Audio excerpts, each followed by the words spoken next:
Welcome in. Come tell a friend with your Wakanda RN. Let's not waste any time. Let's get into the topics today.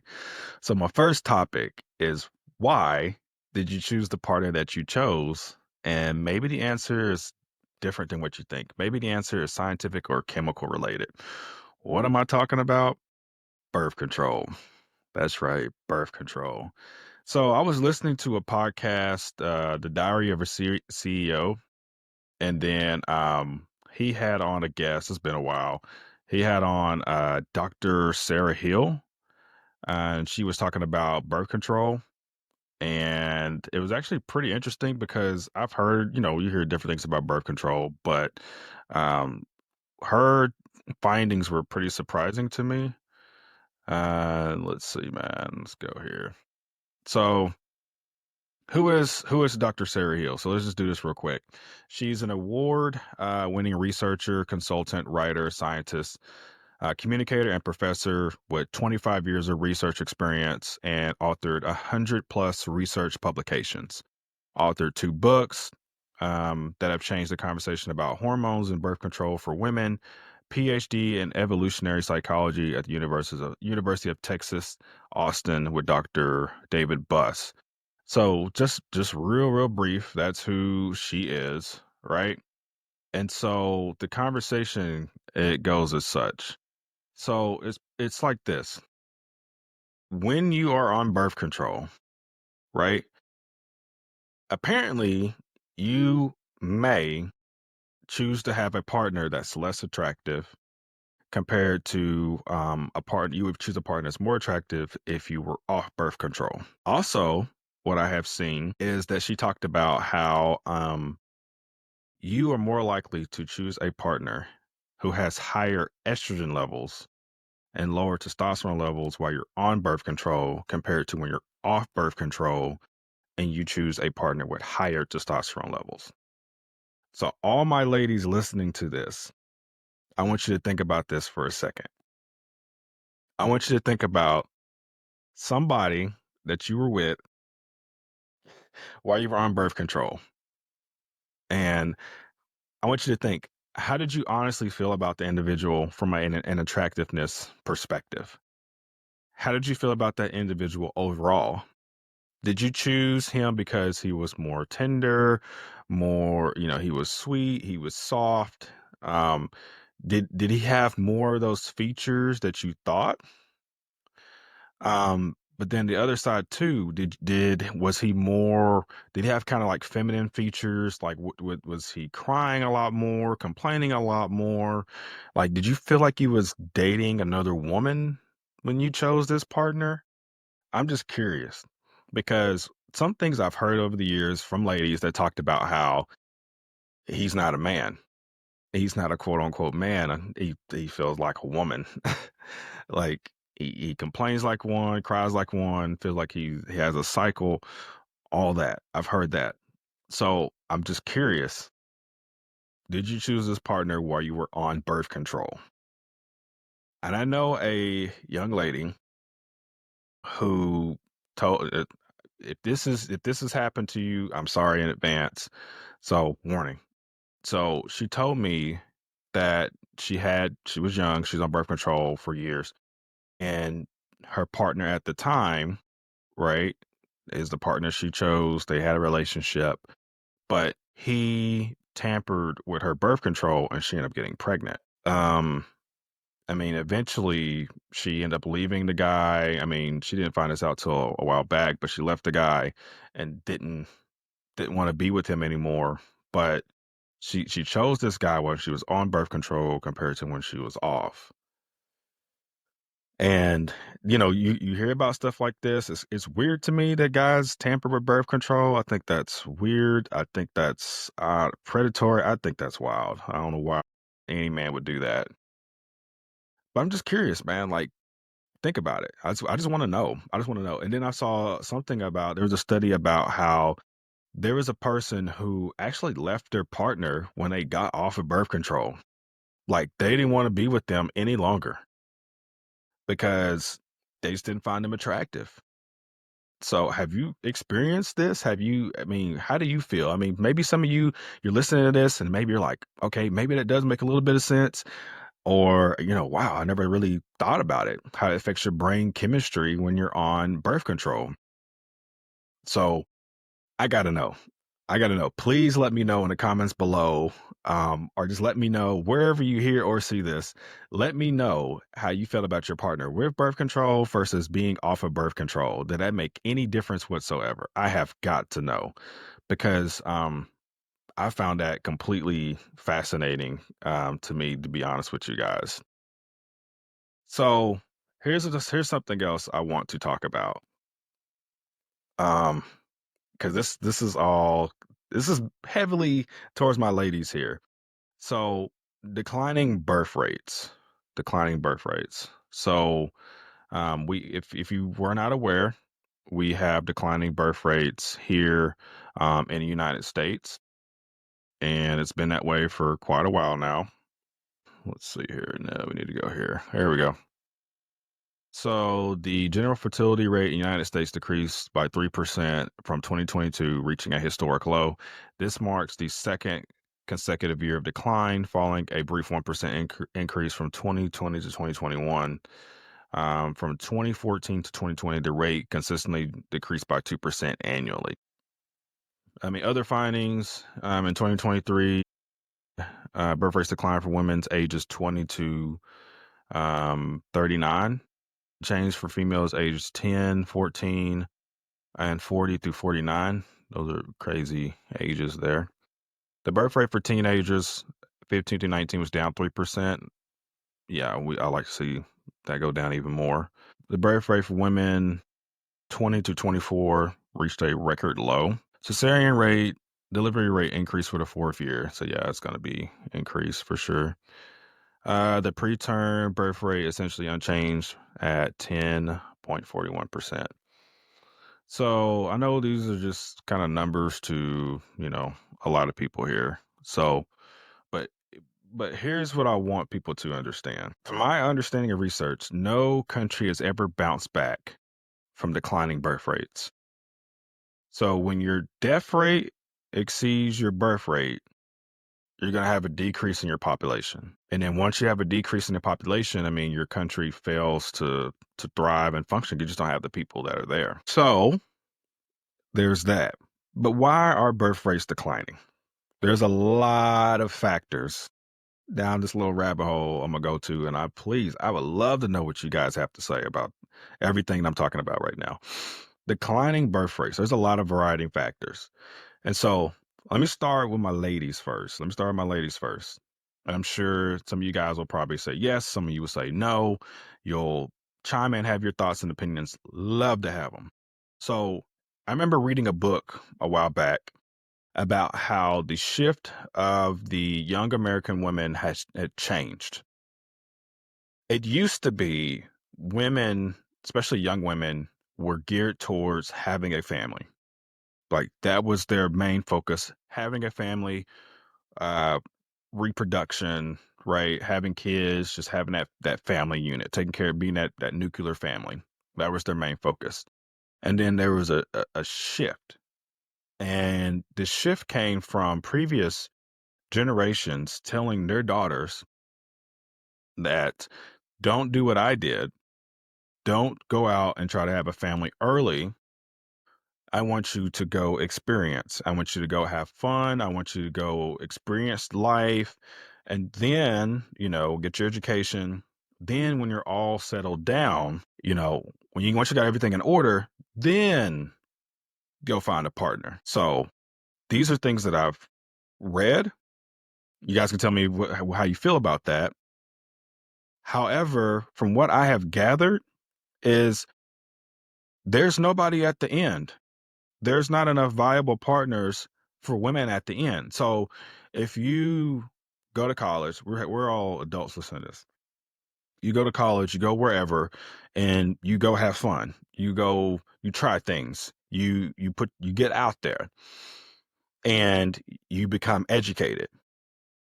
I mean, it's no secret that women are more educated than ever before in terms of numbers of degrees. This is no secret whatsoever. From what I have heard and seen, there's not a man that's waiting for them after that diploma is handed.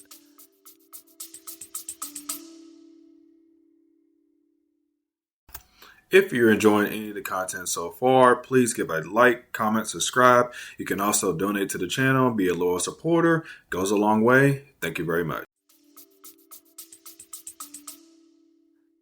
And I want to know, how do y'all feel about this? For those of you who are listening, how do you feel about that?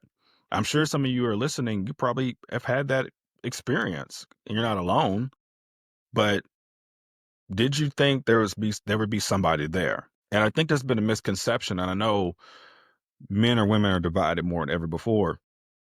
And I'd love to have another episode to talk about it. But however, it just seems as though that because there's nobody at the end, it's like, okay, well, where's the good men?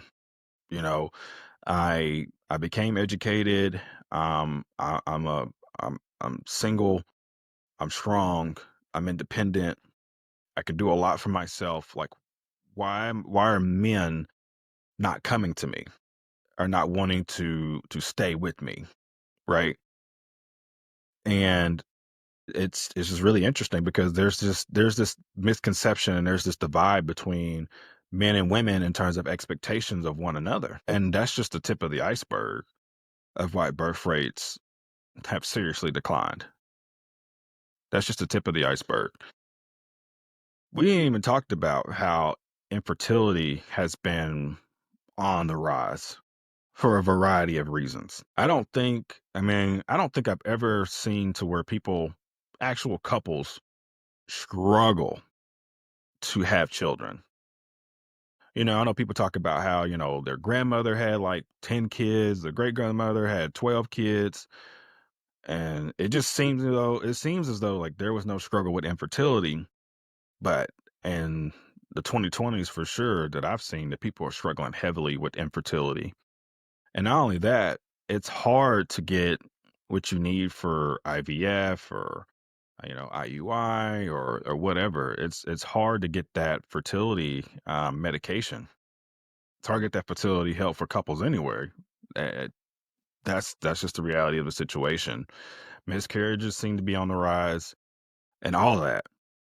So that's another problem. It's infertility is on the rise. But why is infertility on the rise? Why is that? Why is that?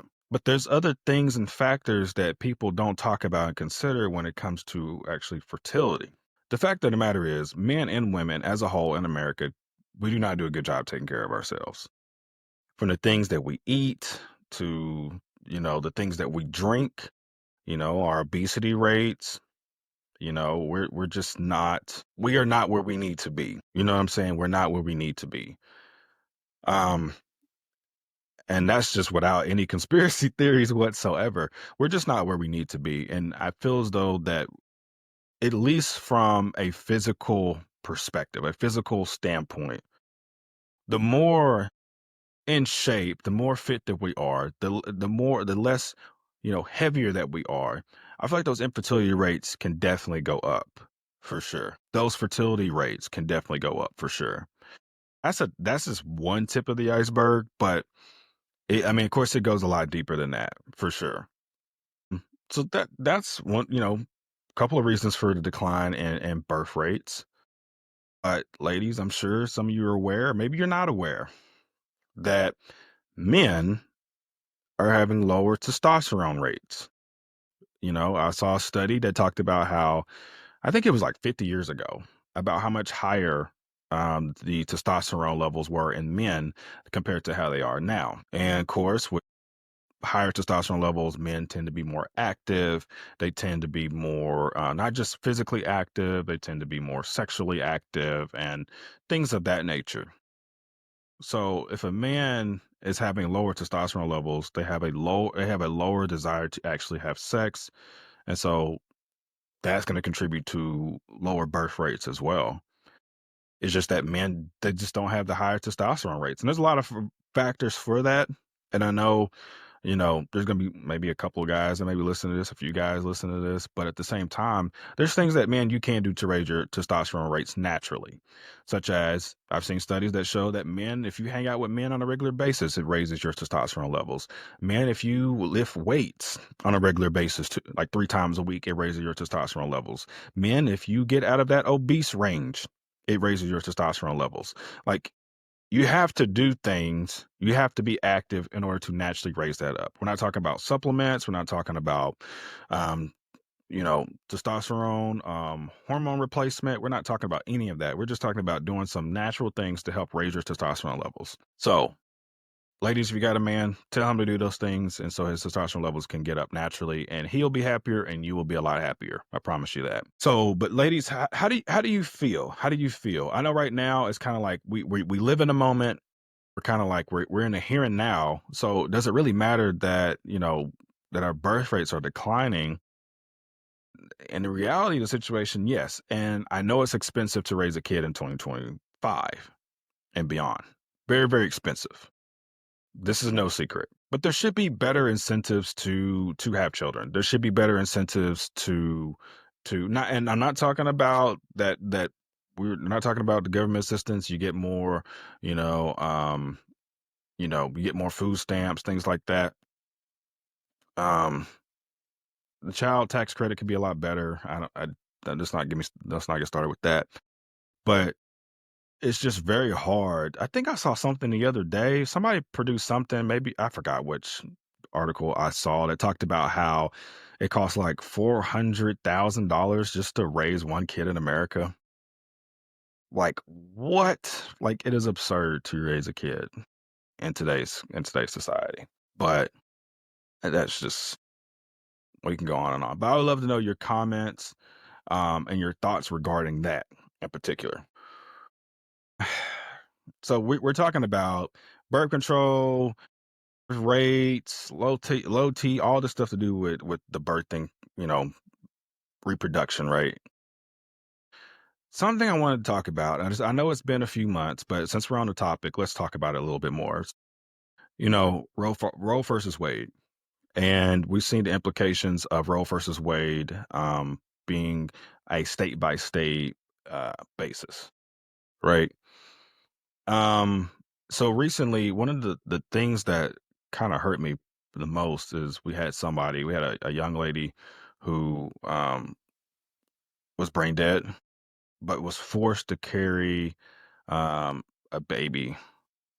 And not that long ago, the baby was born, I think prematurely, but the mother was on life support, and the family could not do anything to take the lady off of life support. Very difficult situation, very troubling, and very heartbreaking. So let me break this down. Let me break this down. And majority of my listeners, I feel as though, may not feel this way. Um, but the few, I need you to understand. Just because a child is born into the world, that is not the ultimate victory. It is not the ultimate victory.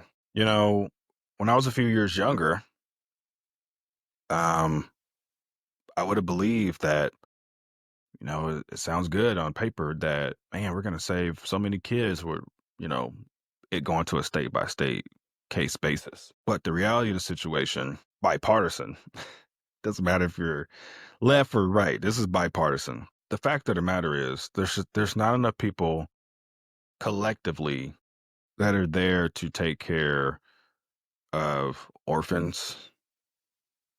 Um, there's not enough people collectively that's willing to do such, willing to be foster parents. There's not enough people collectively. So as much as people can argue on the right or argue on the left, the fact of the matter is, in unison, there's not enough people that are willing to do the part. So, and here's the thing. At that particular time when Roe versus Wade actually happened, the nuclear family was in a better spot than what it is now. Children nowadays have high incidence of single parenthood. No disrespect to my single mothers, just pointing out. And because you have a high incidence of single parenthood, puts the child at risk for a lot. And I've talked about this in person before, and a lot of people took offense to it, and it's not meant to be offensive. It's just the stats are the stats. Single parents and their children, well, the children of single parents are more likely to, have higher dropout rates, have higher crime rates. They tend to, be the troublemakers, and it's sad, but those are just the rates. But why? Because it takes two at the least to make a child and to raise a child. You know what I'm saying? Where I'm from, it used to be, the saying, it takes a village to raise a child, and that village is gone. That village is gone. I've seen where grandparents are trying to raise a child. That's difficult because the parents are locked up or they're not involved at all. And nowadays, the father is not in the picture at all, at all. But it's like men don't want to be men no more. It's literally absurd. So what I'm trying to get at is, at least back then when this was decided, I mean, the nuclear family is in a better spot. But now, when it's gone to a state by state basis, which we've seen, some states have gone really, really extreme. Some states are like, if you go across borders to another state and you get an abortion, then they're going to try to charge you with criminal charges, legal charges, which is absurd.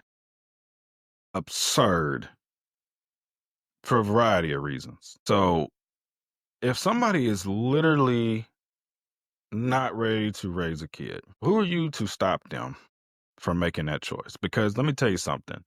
I know people who celebrate, like, hey man, I'm glad my mom didn't abort me. She thought about it. I'm glad for your success story. However, in the same incident, there's plenty of people that's not a success story. There's plenty of people who were conflicted by their conscience, and there was nobody to help raise that child, and that child grows up to be a monster. I know some people can say, well, they shouldn't have laid down, they shouldn't have done this, they shouldn't have done that. Man, listen, man, not everything is black and white in this particular world. Some people act like it is black and white. It is not black and white. What is black and white is how the United States tends to look at issues as if they're black, as if they're white, pun intended. But when the reality of the situation, there's things in this world, plenty of things in this world that's not black and white. Plenty in this world that's not. So as much as I would love to see families united, which I pray that does happen, people come together, raising their children together, the nuclear family restored. I would love to see fathers being fathers again. But right now, I mean, this is the current state which we are in. This is the current state. So I know this is a lot. I know this is probably like thought-provoking, hard-hitting for some, personal for some, but I feel as though it needed to be discussed. It needed to be talked about because there's a lot going on. There's a lot going on. We got too many bums that's laying around here. Too many bums. I remember, listen, I was watching a comedy show, and this dude was calling another dude, you are a homeless witness. A homeless witness. Like, there's dudes literally going from door to door, relationship to relationship, just to have somewhere to live. Because they don't have a house, they don't have a car, they don't have insurance, they don't have 401k, they barely have they don't even have a belt to put on their pants. But they want to go to relationship to relationship just to have a place to stay. And let me tell you something, if you do that, you are a whole bum. You're a whole bum. I have no respect for you. Get out there and get a job and work and learn how to be a man. So anyway, y'all let me know in the comments what y'all think about this episode. Y'all have got to let me know, man. Do any of this relate to you at all? Please let me know in the comments below. If you enjoy what you hear, please give me a follow. Please like it, subscribe wherever you hear this. You can always donate to the channel, be a Buzzsprout. So follow me everywhere on my socials, Wakanda RN. But thank you guys for tuning in. I love you guys. Thank you guys very much. And I am out. Peace.